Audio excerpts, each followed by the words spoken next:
It's been a minute since I've posted on this channel. It's been like a long time. I think it's been like 9 months at this point. Oh my god, it's been a year since I've uploaded on this channel. That's unbelievable. Because all the videos I made on this channel have been YouTube related. That's not really the only part of my life. Let's just say there's been a lot of personal development and changes in my life in just a year alone. People don't really realize how quickly life can just change like that. Dude, you could have your whole perspective flipped in a week. Like it's unbelievable. You know what I mean? If you want change, you can make that shit happen immediately. It's crazy how much can happen in a year. I was going at it in my journal for a bit, and I've just been doing some reflecting on life since I do a good amount of that. Just kind of just sitting around listening to music, thinking about, past whatever, whether that's like COVID 2020 or like my random relationship sophomore year or like, oh, I remember that one friend, stuff like that. And I was kind of just reflecting on my first kind of real relationship. I'm entering a new one, and it's like I'm not yearning this past relationship. It's more like, what did I do in that I should? Do I have glitter on my forehead? Yeah, I do. What did I do in that I should 100 million trillion% change in this new relationship that I'm entering? You know what I mean? It's just kind of like a reflection sort of thing. I wrote some stuff down in my journal, and I'm just gonna go over it a bit. For a little background, dated this girl for like 2 years, from my junior year of high school to like end of high school, senior year. We split because she was going to one college, I was going here. It's a very, very common occurrence in people my age. I kind of I put a stop on it early because our goal was to like kind of finish it out until she left, which did not sit with me well. Just like impending doom. So I put a stop to it. And I kind of wrote about it a bit in my journal here. And I'm just going to kind of read a bit. Let's just say you don't really truly grow as a person until you lose somebody that you don't think you'll ever lose. Whether that's like a good friend of yours or like a relationship, commonly relationship, but like you don't truly grow until that happens to you. You know what I mean? You will live in a state, I don't want to say a state of denial, but a state of comfortability. You'll come to a lot of realizations when you lose that somebody. It's almost like a form of grief, but it's not really the same because the person still exists. They're not dead. To sum it up, kind of, my past relationship ended because of, differences in lifestyle, differences in our paths, and that's fine. That's supposed to happen. Just because I ended that relationship doesn't mean I'm a selfish prick. I mean, it was almost a matter of selfishness, but not like a mean, evil selfishness. You know what I mean? Just clearly, we did not have the same ideas in our life, and we were at different points. I wanted I wanted more. I wanted somebody who can support me, and clearly we were not able to support each other with how we were going in our future. Even if it did take a weird couple month period where we were like on and off and blah blah blah stupid bullshit, I don't think without that period that I would have realized what I need and what I should do in order to progress. Do I regret it? No. Do I regret some of the actions? Yes, but it is what it is. My past does not define me. People say that. And that's another good subcategory. Sometimes people really just need to fuck up a couple times to realize the direction that they're going in, or get a good like reality check and understand the things that are happening around them. You know what I mean? I'm going to use this as an example because it's not really related to relationship stuff, but it can kind of tie into it, sort of. My father, he was a drug abuser, to be honest, and he barely remembers his first college years because he was just plastered, dude. He met my mom during this, and like I think he started to realize if he kept up this lifestyle, he was gonna end up in jail, and did a lot of mental maturing. And I look up to that man, and it's kind of a beautiful thing. Let's wind it back and see. I'll show you how this correlates.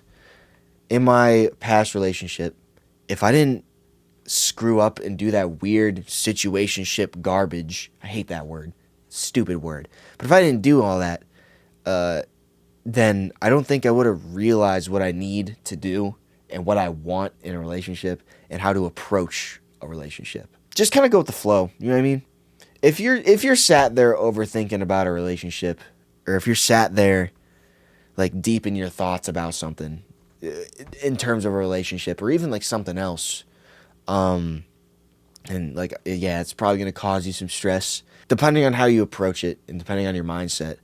I think it can be used as a great learning opportunity. I came to a big realization that the whole way that I approached my last relationship was very skewed and not the way that you should approach a relationship. A relationship isn't something that should be a goal.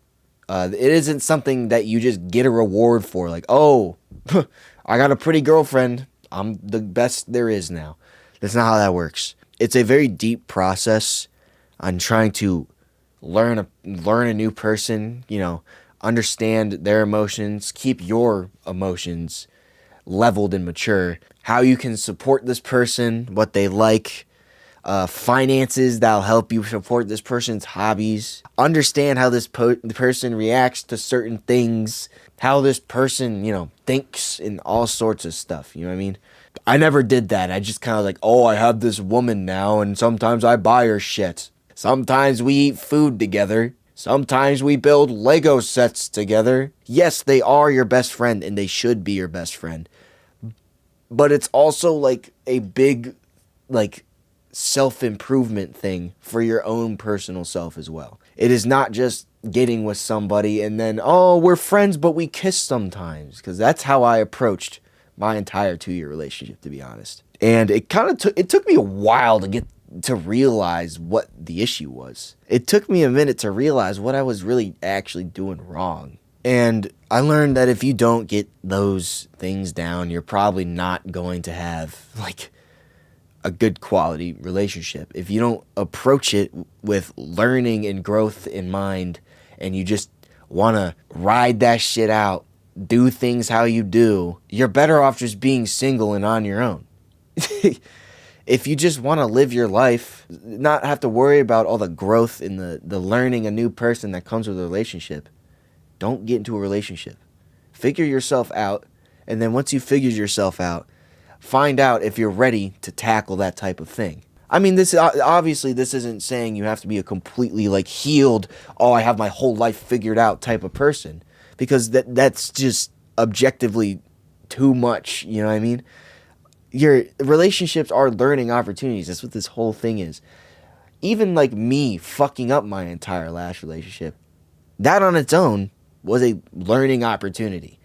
That helped me learn, oh, I can't be a bum. Being in a relationship is work. It's work, just like your hobbies, your job, your schoolwork. It's work. It's another thing. I also want to talk about another topic. You're out of your last relationship. You broke up. All right.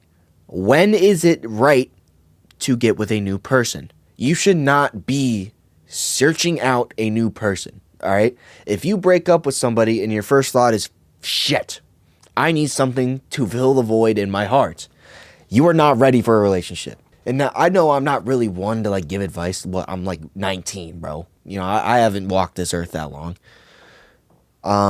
But that's how I see it.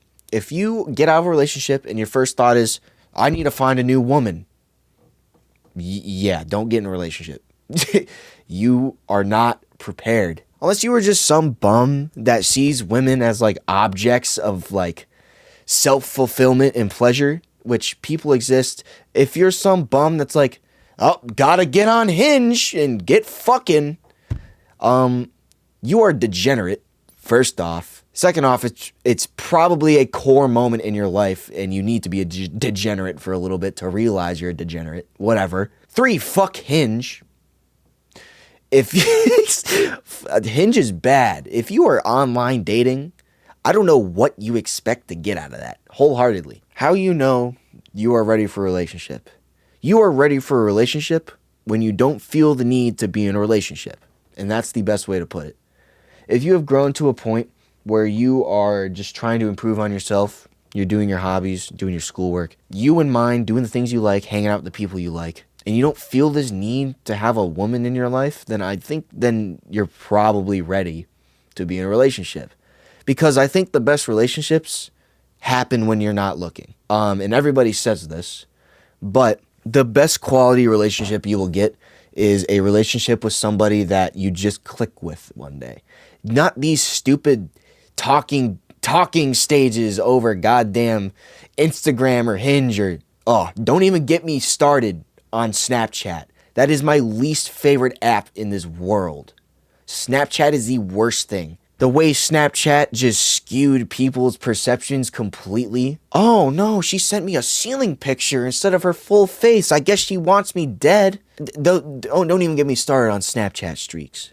If you are a grown individual and you still feel the need to, oh, I just woke up and started my day, I have to send a picture of my ceiling to like 30 people to keep that number going. You are a bum, but whatever. Do whatever floats your boat. You cannot expect to spark a good relationship with somebody after giving labels. Oh, I'm in the talking stage. Or, oh yeah, I'm in a situationship. Or, yeah, we're dating. We're dating now. And a real relationship does not have a set linear point you need to get to another point.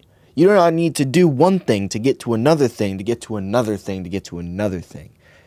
It just kind of goes. You don't have to, it doesn't have to be this linear thing with everybody. The best relationships happen when you're not looking for that person. My current thing that I have going on, they have similar life goals. They're going to the same college I'm going to be going to in a few months because I'm transferring out. She's a year younger than me. She's just going to that college. We have similar ideas on how we live life, where we want to be. She's funny as shit. We joke with each other. We basically just bully each other, and it's funny. We don't care. It's funny. It's almost like flirtatious, but it's funny. I was not looking for this person, and we just kind of clicked one day, and that's the best type of relationship you could have. We aren't putting labels on anything. Talking stage. Bro, die. I would rather die than be stuck in a soulless talking stage off of somebody from Hinge and our dates are like to a college bar or some shit. Respectfully, I'd rather kill myself because that whole app kind of goes against that my entire like philosophy of like don't hunt for people, don't search for people, because that's what the app is for, bro. That's for like desperate ad dudes in my opinion, or like I guess if you're middle-aged, you don't have that weird Gen Z warped perception on dating. Like, if you're like a Gen X dude, and you're like, oh, I gotta download Tinder to find some more middle-aged baddies, I guess it'll be okay. I don't know. I'm not middle-aged, but that's my guess. Oh, it was a little tangent. I don't try to keep these ones very long. I try to keep these videos a little short because my thoughts just kind of come in spurts. They're not very, like, prolonged. It's just like, there's this. All right, next topic. If you enjoyed this Stanley of the Day, subscribe. I really do want to get on this channel more because I enjoy journaling, but video making is in my heart. So I kind of just want to like verbalize my thoughts a little more to a camera. All right, thank you for watching. Subscribe to the main channel for like the goofy shits and giggles that I do. That's like my main project hobby, so it'd be greatly appreciated if you drop by the Stanley YouTube account. All right, bye guys.